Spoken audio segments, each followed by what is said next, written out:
Here is a country of great contrast. Great civilization of antiquity. A foreign country a step away. We're back. It's the Casa de Cavazos. It is Wednesday, February 26th, 2025. Justin in Chicago, Nathan in Westlaco, Texas, Ada in Harlingen, Texas, providing that Tejano connection to reality. How's it going? Ada, are you still down with sickness? I'm down with the sickness that y'all gave me. Whatever virus came from Chicago. I'm still sick, still with the runny nose. Not fun, sir. I'm good. I'm completely healed. And so is Nathan because his immune system is superior to yours. After like 2 weeks, you got better. That was never sick. And my leg feels a lot better now, so time to start running again. Maybe I spent too much time in close proximity to Justin and his wife. Yeah. Could have been it. Just sharing bottles and plates and utensils. Needles. There are no needles going on. Bandages. It didn't happen. Speaking of viruses, I like to talk about medical topics. I love the topic of medicine. I don't really like the practicing of medicine in a lot of settings. I will say I like the practice that I'm doing right now, but I don't like to do hospital ER work. But I really enjoy the topic of medicine, and I like to talk about it. An educator, a professor that teaches medicine. I've thought about being an academic emergency medicine doctor. The problem is you still have to have a horrible schedule. I think there would be a lot of good there. It wouldn't be as backbreaking. You get to like have a lot of fun teaching, but then doing all the night shifts and the weekends and the holidays would still be there. So that's an issue. So that's what you wanted to talk about? I thought you wanted to talk about respiratory viruses or something. I thought that's where I was going, actually. I don't know how I got on the tangent. It's ADHD. I don't know. Yeah, it was definitely not going that way. Just so you know, there are going to be multiple tangents because of the ADHD. Well, if you didn't know that already, look, 17 episodes in. Isn't this 18? Well, the listener will have completed 17 episodes at this point. In theory. You're getting off track the listeners already. don't have to listen to all the episodes, just FYI. So I do want to talk about viruses. This is a big thing that we deal with. People are very uneducated about respiratory illnesses. And this is a constant fight that we have. And that's probably why I have a horrible reviews online, because of this fight that is continuous with us. People in general do not really seem to know like the difference between a virus and bacteria. They seem to think that respiratory illnesses, upper respiratory illnesses, are usually due to bacteria rather than a virus. Or maybe they don't know the distinction between a bacteria and a virus. They also tell me things sometimes like, well, an infection requires antibiotics. And I'm like, well, infections aren't only bacterial. There are also viral infections. Fungal. Yeah, fungal infections, parasitic infections. Those are different organisms, and they have different mechanisms of action, and some of them are incurable. Like a virus, for the most part, it's not really going to have a cure, and you just have to let your immune system fight it off. So for our listeners who don't know the difference between a virus and bacteria, what would you tell them? Well, a virus is not really like its own self-sufficient living organism. It actually has to go into a cell and has to use components of the cell to actually do what it plans to do. Whereas a bacteria is its own organism, and as a result, like it's completely different as far as how you treat it. So like, for example, penicillin works on the bacterial cell wall, trying to break it down. Well, the virus doesn't have that. So penicillin is not going to work on a virus, for example.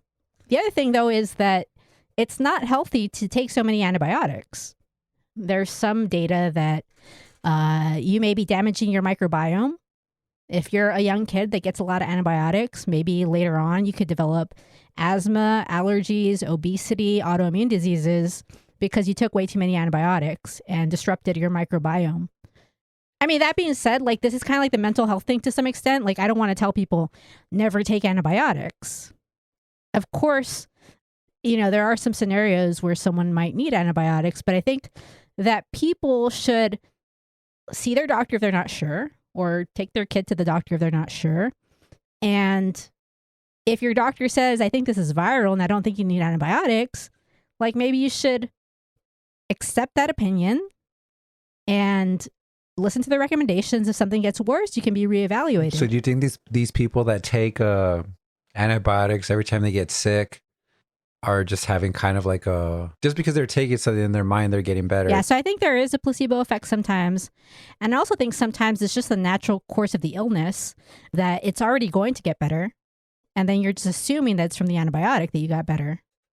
So it's kind of like in their minds, they think, well, that's associated with the antibiotic, rather than realizing that that's just the natural course of the illness and it was going to get better in 2 days anyways. The other thing is that a lot of times azithromycin is prescribed, which is a Z-Pak. Interestingly, some patients told me they didn't know that was an antibiotic, but it definitely is an antibiotic. The thing about the Z-Pak, azithromycin, is that it does have some anti-inflammatory effects. So people who are taking that may think they're getting better because of the anti-inflammatory effects that are making them feel better. But it's not necessarily curing the viral infection. When they could have just taken Tylenol or ibuprofen. Yeah. There are definitely instances where kids or adults have bacterial infections and need antibiotics. But for the most part, the colds and the sore throats that people have are viral in nature. And there's no cure. You've got to wait it out. It's just a matter of your immune system fighting it off, supportive care, over-the-counter medications. And obviously something gets worse, that's when you need to be evaluated or reevaluated. Like if you're starting to develop high fevers again, you start getting short of breath, you start coughing up blood, things like that, then of course you need to be evaluated or reevaluated. So what have you been doing to manage this respiratory virus whose origin we have no idea of? So I've been doing Flonase, which is a nasal steroid. Why are you laughing though? Because he knows the origin. Oh, you mean because it came from y'all? I mean, you didn't create the virus in a lab. You don't know that. You don't know if I've been to Wuhan lately. Flonase. I did some Afrin, but the thing with Afrin is you can only use it for about 3 days because after that you can get a rebound congestion. So you can actually create a bigger problem, more mucus production, more congestion. I've taken a lot of Advil because I've had various pains, like mastoid pain on the left. I was having ear pain today. I've been having headaches. I've taken honey for cough because some research has shown that really honey is the best thing for cough. So I'll just do spoonfuls of honey. So that's pretty much the story. I really wanted to get some Sudafed, specifically pseudoephedrine, because I don't have a contraindication. I'm not hypertensive or something. And also phenylephrine doesn't work, which is a Sudafed PE. But I didn't feel like going to the store and going to the actual pharmacy part of the store where I had to be carded to get the pseudoephedrine. So I didn't do that. Yeah, when I had mine, it was mostly tea, ibuprofen, occasionally some Tylenol, honey in addition to that. It's always interesting when I talk to folks who are singers, and in my own singing practice, there is a huge no-no on any medicated lozenges, anything with menthol on them, because of the anesthetic effect. You're more likely to cause damage while singing because you can't feel the swelling of the area around the larynx and the vocal folds. Oh, that's interesting. And Yeah. how do they feel about prednisone or another oral steroid? Do you know anything about that? Usually fine. It's really anything that has that local anesthetic effect, Okay. because you can't really gauge what kind of strain you're putting on your voice in the same way that you Yeah. would without that local anesthetic. Yeah. So you could end up doing more damage in the long run. Okay. Because I've been asked by singers for steroids for laryngitis. In the telemedicine setting, we had a policy that we couldn't do that. But I think if I saw someone in person and they weren't constantly on oral steroids, maybe I might be willing to do it just to decrease the inflammation. I do want to point out that I keep learning things, and I learned a lot during telemedicine, which I still do, but right now I'm not doing so much the urgent care. I actually had access to electronic databases where I could see what people had been prescribed. And I found it weird and kind of scary that it appears to be fairly normal for most children to be on 2 to 3 antibiotic courses a year. What the hell? Like, it's not, I don't think that's normal. Like, my kid has never needed an antibiotic for anything that's respiratory. And I really try to limit her antibiotics. She had a dental infection and she had a possible UTI one time. So I think that she's only had 2 antibiotic courses throughout her entire life, and she just turned 11 in January. But again, I don't want to say like, oh, every kid should only have like 2 antibiotic courses in 11 years, because I don't know every single situation with every single kid. But generally, I don't think that healthy kids should be normally getting 2 to 3 antibiotic courses a year. Don't a ton of these antibiotic courses end up leading to bacteria becoming more resistant to them? Well, that's definitely a concern whenever you overuse antibiotics, that bacteria essentially learn and they do become resistant. So you can develop resistant infections long term. So there are a lot of potential negatives. The fights that I tend to have with people is that they claim that they know it's bacterial and that's the only way to fix it. And they know that they need antibiotics. And most of the time that's wrong. So I just hope that any non-medical people that are listening will listen to their doctors. I mean, you should also have like a healthy skepticism. Like if you feel like something's wrong, like of course you should continue to advocate. But for the most part, I think doctors know what they're doing. And if they're telling you that 3 days of nasal congestion and sore throat is viral, then it's probably viral. And you probably don't need antibiotics. But that brings me to another issue. There was a Twitter post from Vivek that made me think of... I say Twitter, sir. You got to do what the journalists do. They say, on X, the site formerly known as Twitter. I'm not an official journalist at this point, even though Elon Musk says I am. You've spoken No, to just- Mr. Musk? No, just from his statements that the real media is you, the citizen. Civilian media, the There real you go. news. Anyway, Vivek posted yesterday, electricians, welders, mechanics, carpenters, I don't call these the trades. I call them professions because that's what they are. They deserve the same degree of respect as someone who goes on to become a banker or a lawyer. They're all elite and we're proud of that.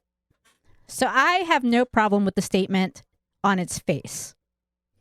The issue I have is that I'm seeing people now say, well, you don't know anything. Like, I'm the same as you.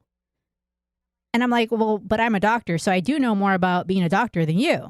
And they're like, no, you don't. So that doesn't make sense. Like, definitely we should respect each other. Everyone has value. But at the same time, like, I respect the expertise of the electrician, the plumber. I don't question it unless something starts going wrong. Yet on the flip side, as a doctor, they're like, well, I don't trust you. You don't know anything. So that's like this bizarre thing that's going on with the right wing. How do you balance this idea that a patient can know their body, but also respect the opinions and the actual clinical knowledge and experience of a physician? I mean, that's a tough one because I think that all depends on how open the patient is to trusting you. We've definitely had that in our careers where people say they know their own body and they need the antibiotics or they need whatever. And often they're wrong. Sometimes they're still going to be upset and they're not going to be happy regardless. Nathan, do people try to act like they know how to do your job in your line of work? No, and I think me and Nate have had this discussion before where it's very weird how all of a sudden all these people think they know more than doctors. And I've said this, I think I've even said on this pod, like when I go and I give my opinion, my assessment, like there's no question, like it just needs to be done. They trust me and they don't research anything else. So it's very weird where like these people that have to have, was it the 4 years of college, 4 years of med school, they got to do At least 3 years of residency, but they're being questioned more than me. And it's like, doesn't make any sense. I mean, I've had somehow like every winter Texan used to be an electrician, which is very weird. I'm to guess like, well, I mean, maybe it'll be good for me then. Maybe be able to retire with some money, but at best they'll be like, well, I used to be an electrician and we used to do it like this. And I'm just like, well, sir, I go, maybe it was done that way back then, but the current code says they can't do that. But beyond that, never really questioned about anything that I present. Yeah, I remember there's some electrical noise that's in our system here, and I've like guitars and guitar amplifiers, and there's always this annoying buzz.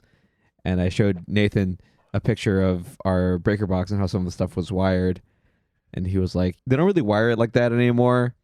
It's not technically unsafe, but the building's over 100 years old at this point. So a lot of the wiring predates hi-fi audio and any of these signals that are going to be amplified. But you have that experience. You have that knowledge. You're able to tell people that. And doctors have much of the same thing. They have a history of how things have been treated and should be kept up to date on any new treatments, though some older doctors might not do that.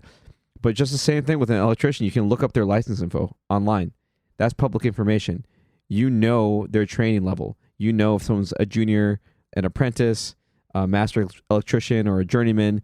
Same as with any doctor, you can see where they went to med school, where they did their residency, and oftentimes where they've also worked, what fellowships they've done. Yeah, and the patient could always be reevaluated, whether it's back to the ER or through their primary care doctor. So, like, it's not like a one-shot thing. You know, if things are getting worse, you should be reevaluated. And, you know, sometimes the plan's still the same. But we can evaluate to see if now you've developed a bacterial infection, like a bacterial pneumonia or a bacterial middle ear infection, that kind of thing. Yeah. Where have all the experts gone? Where has being able to say, oh, I don't know anything about that, gone? I mean, I still say that all the time. The thing is, everybody else decided that if they look online that they know stuff. I mean, when I've had like injuries or illnesses, I'll look up stuff and then I'm like, pretty quickly, I'm like, well, you know what? Like, I don't even know about any of the mechanisms of this stuff. So like, I'm pretty much just guessing, which goes to what Ada's saying, like they're usually wrong when they're coming saying that they know what's wrong with them or they know their body. It's like, I mean, unless you understand the actual mechanisms of the body, you're just like guessing, oh, well, I kind of feel like this. So yeah, it's probably this, without really knowing any of the underlying issues that might be there. I mean, I definitely take into account what people say. You know, if someone is saying that they feel like they're dying or there's something really wrong, I mean, obviously, like, I'm going to be on higher alert. Like, I'm going to check even more in order to really be sure that I'm on the right track. But at the same time, like, I'm having conversations with people, which I try not to have them anymore because on Twitter, things just go awry for me. Like, for example, I commented on something regarding the COVID vaccine. So then the person went on to say that they don't trust anyone. They question lawyers, they question doctors, even though they have no background in law or in medicine. And so they started to give a story about their gallbladder. So apparently they initially had an ultrasound of their gallbladder that showed thickening of the gallbladder wall, like an infection of the gallbladder. And then according to him, he didn't really need the surgery because later on the CT scan showed it was fine. And also his surgeon just wanted to make money. That was clearly the reason he wanted to do the surgery. A CT scan is not a good study for gallbladder. For whatever reason, the gallbladder just doesn't image great on CT. Ultrasound is way better for gallbladder. A lot of stuff that happens with the gallbladder gets missed with CT. So you're not going to be able to say, oh, the CT showed it was fine, so now I'm fine. So there was so much wrong, but he continued to argue. And I ended up having to just give up because he was right regardless, according to him, even though he had no medical knowledge. But what if he was a bot?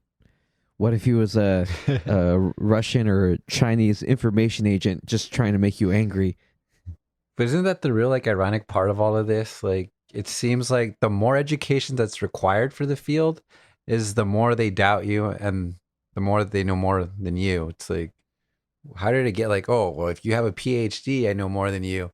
If you're a doctor, if you're a lawyer, I know more than you. But if you're a plumber, I trust you 100%. I heard a story recently from another person who works in audio. They were working with someone who is working on some independent video game project, and the client wanted footstep sounds for the characters.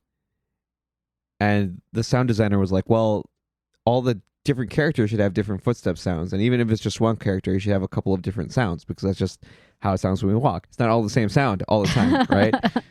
And they're like, no, like I just want just one footstep sound for all the characters, for all materials that they're stepping on, just for everything. And he had to have this conversation with this person who thought he knew better.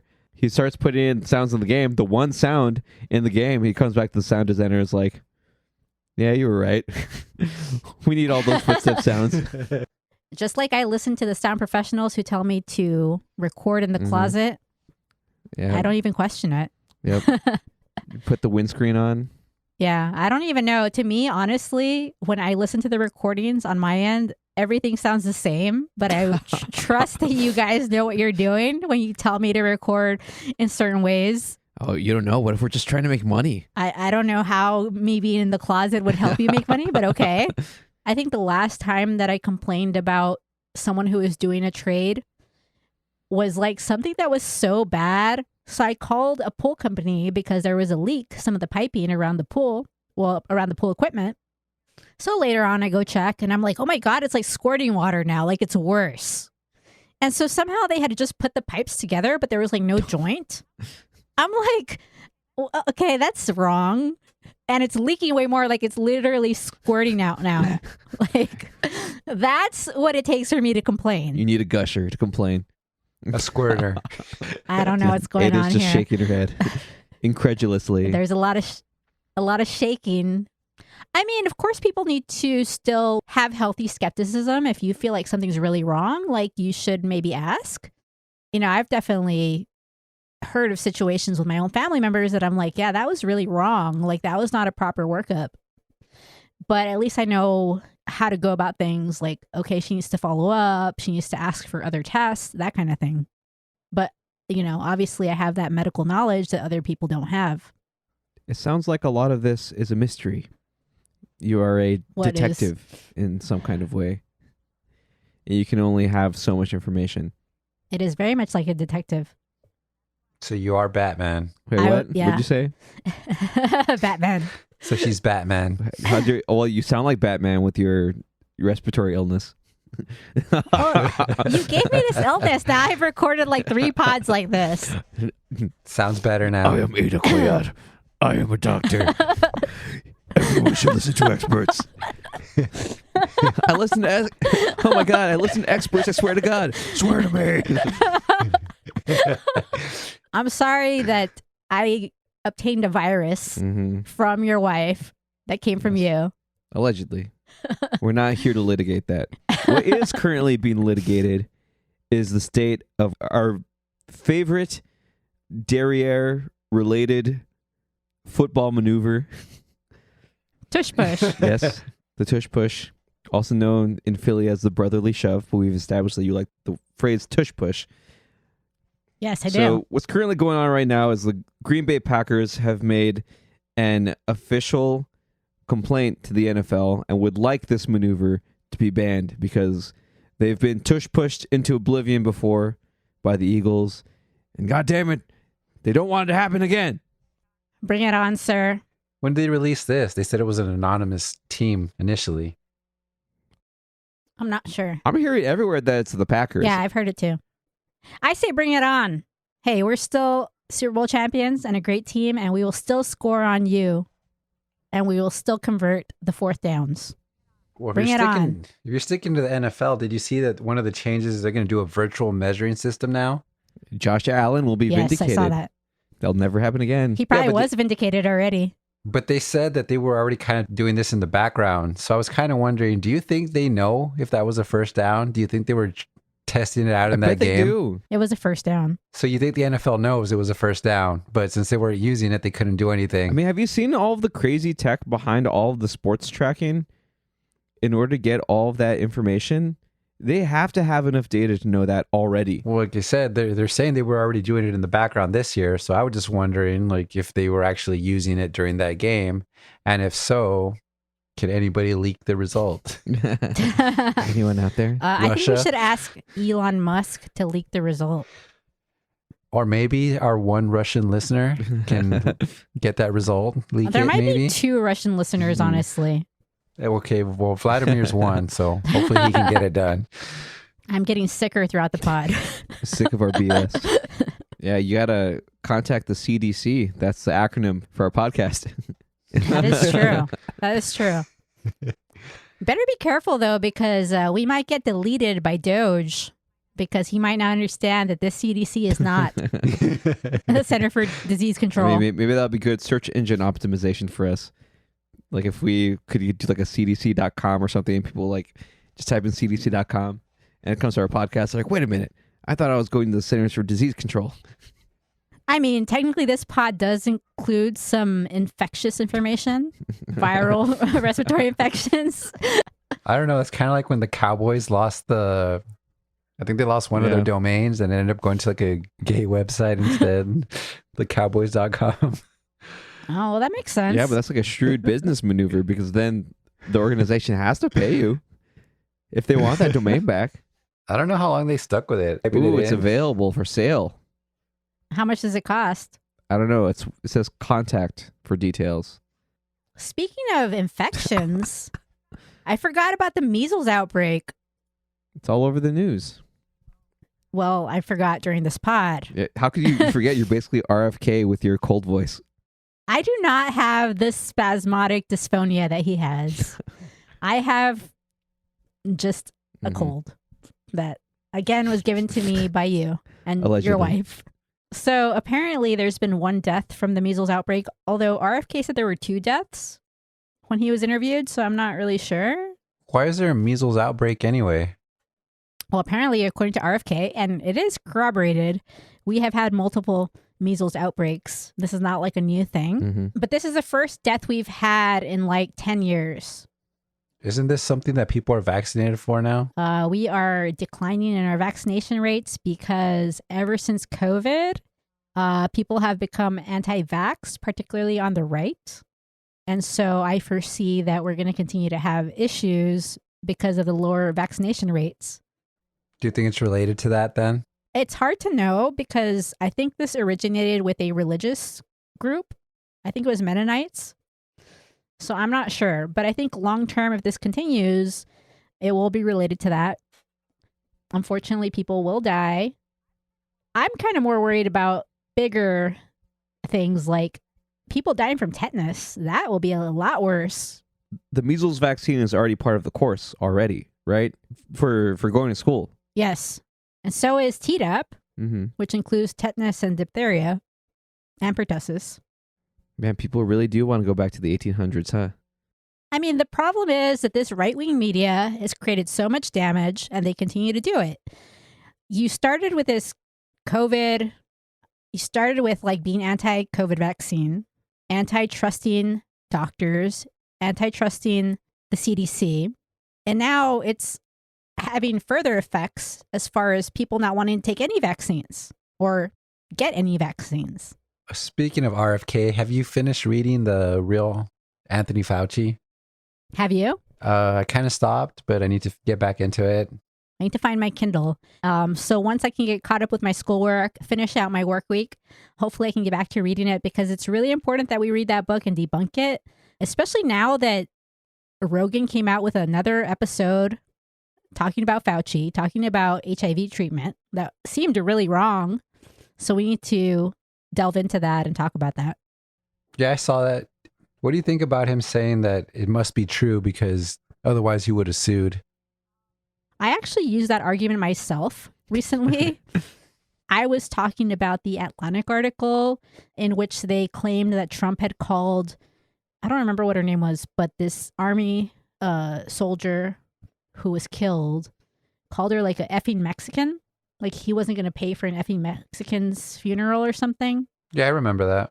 So I used that argument because, of course, somehow you have all these RGB Mexicans that say things like, well, I don't trust the media. I don't trust the Atlantic. And then they laugh at it. And I use the argument, well, why don't they sue? Or why doesn't Trump sue if it's so untrue? So I'm not sure how good of an argument that is. Well, I feel like it depends on the context. I feel like Donald Trump is a famously litigious individual. He will often threaten lawsuits and actually go to court with some people. I don't feel like Fauci is a litigious guy. I think Fauci might be getting attacked on a lot of fronts right now that aren't just RFK. Yeah. He might just be worried about his personal safety at this point. Like, what does he get out of suing? Mm-hmm. Maybe he could get the money to get an awesome security team. I don't think he would last that long. What? If there's like a lawsuit and a lot of people are backing RFK and say a defamation lawsuit were to come out, chances are he'd have that target on his back as soon as that trial starts.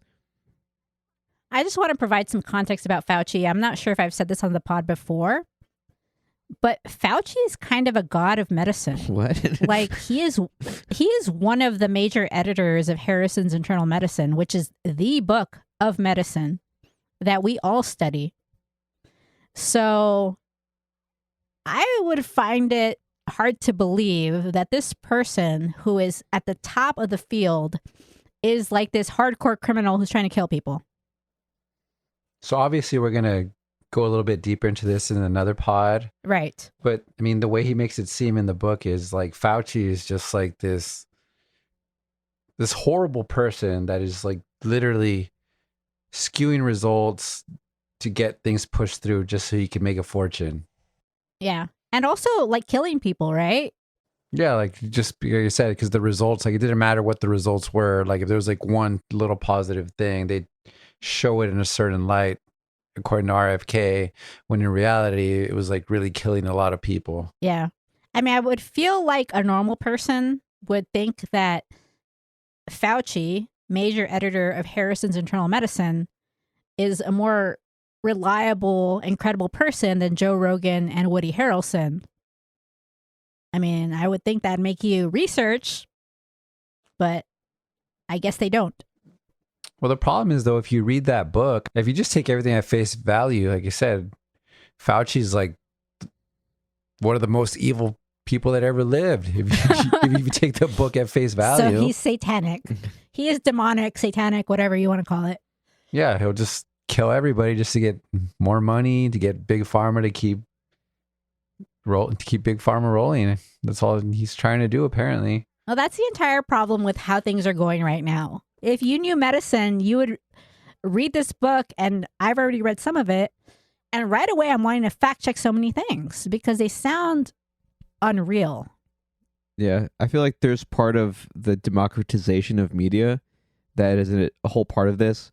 I do think at a certain period of time, being able to do something like publish a book or to be on TV or to be on the radio required some amount of luck, some amount of training, some amount of journalistic standards, and pretty rigorous ones at that.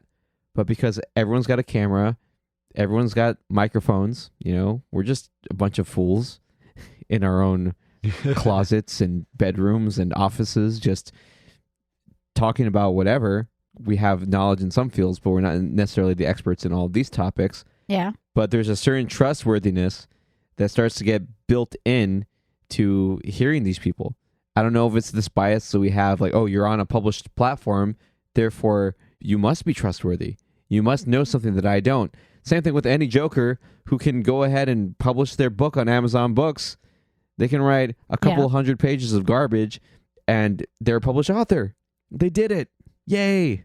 FYI, I will not consider myself a published author unless I get a deal from an actual publishing house and get paid. And for the record, you actually have to write something for this to happen. Yeah. Yes, it's going to happen this year, just to spite both of you. I think your best shot will be a publisher called Casa de Cavazos Books. That will not count. It'll be our offshoot. It'll be a Biblioteca de Cavazos. I feel like this calls for another wager. Put it down. What is the wager? On the pod. Everyone will know about it, so you'll have to follow through. What do you propose? No wager was presented. I feel like me and Justin both have to gain in this scenario, so he's got to put something forward. So the win condition for Ada is a draft of a novel. 200 pages at least? At least 200 pages. Okay. So if Ada writes a manuscript that's at least 200 pages, then we lose. Okay. Okay. All right. So does Ada need a reward aside from finishing the novel? The sense of accomplishment? Well, remember the first time, all she had to do was write 3 paragraphs. Three and I was supposed No, it was supposed not. No, that was a lie. It was supposed to be 3 chapters. Okay, 3 chapters, and I was gonna have to try to go back to law school. Okay, let's do the law school wager so again. she's gonna write 200 pages. What are the stakes for that? Law school for Nathan. I mean, she's not gonna do it. So I mean, I'm gonna accept these Wait. terms. When is it due by, though? You said this year, so Oh, I have the whole year? You're done. Let's say 6 months. 6 months from the recording of this podcast. Done.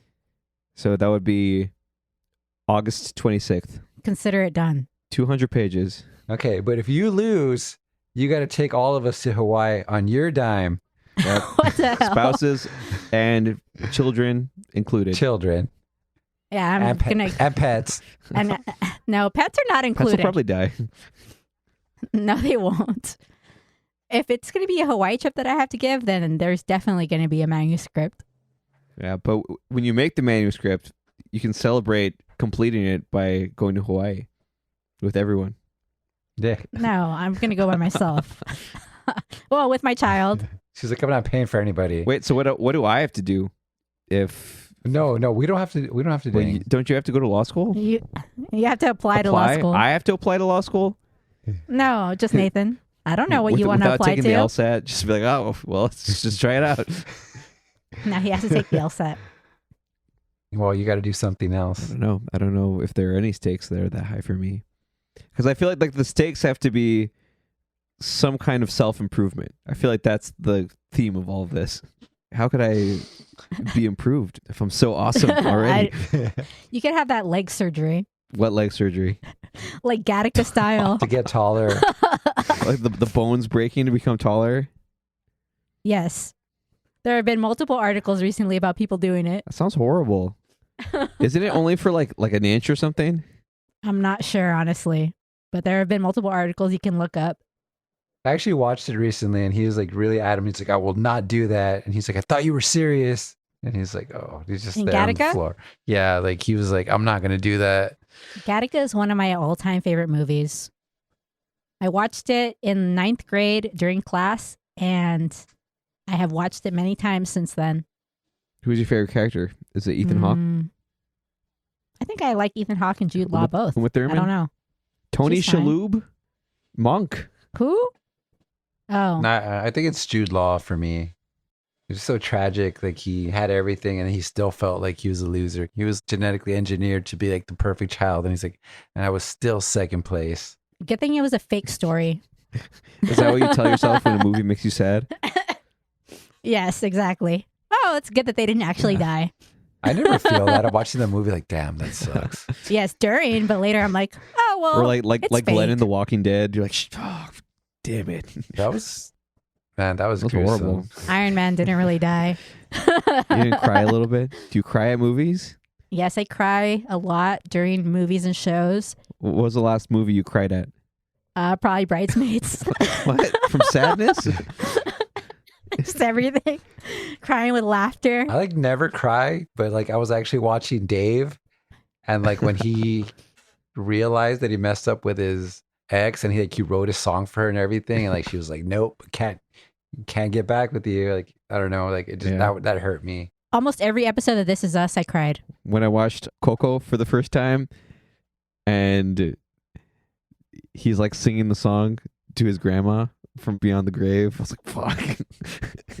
just sobbing endlessly. Which one? Poco Loco? No. It's like, what's the most like mariachi song? You just start crying with the song. Remember Me? That's the Mexican tradition of sadness. There was this whole phenomenon of Mexican Americans and some other folks in Latin America really being into Morrissey, the singer from the Smiths. Oh, yeah. And like he does like all these sad songs, and there were a bunch of white journalists who would go and research this and like, why do all these Mexicans like Morrissey? Is it because of like the themes of sadness and of the melancholy of his music? And I don't know. I'm just like, that's just like Mexican music, man. Like Ramon Ayala. Like all the songs are about like getting drunk, having your woman leave you, being broke, not knowing if you want to be alive anymore. And they're like, I wonder why these Mexicans are really into all of this sad music. Wait, so did you cry in Coco because like you thought you were Miguel? What? No. Like you finally got to make it in music, and your family was finally like, yes, we will accept you no matter what. No, it's just the family connections, like the lost daughter, you know, feeling like you never were a good father to them, or they never knew that you did the things you did for them. The daughter still loved him. Yeah, but he felt like a piece of crap. I just want to say, maybe you're explaining why I'm the happiest, pissed off person that cries with a song. Because you're actually like a sociopath. No, because I'm Mexican. I can lean into the emotions, but still be very happy. I let it out, and then I'm happy. No, I think you're just angry all the time.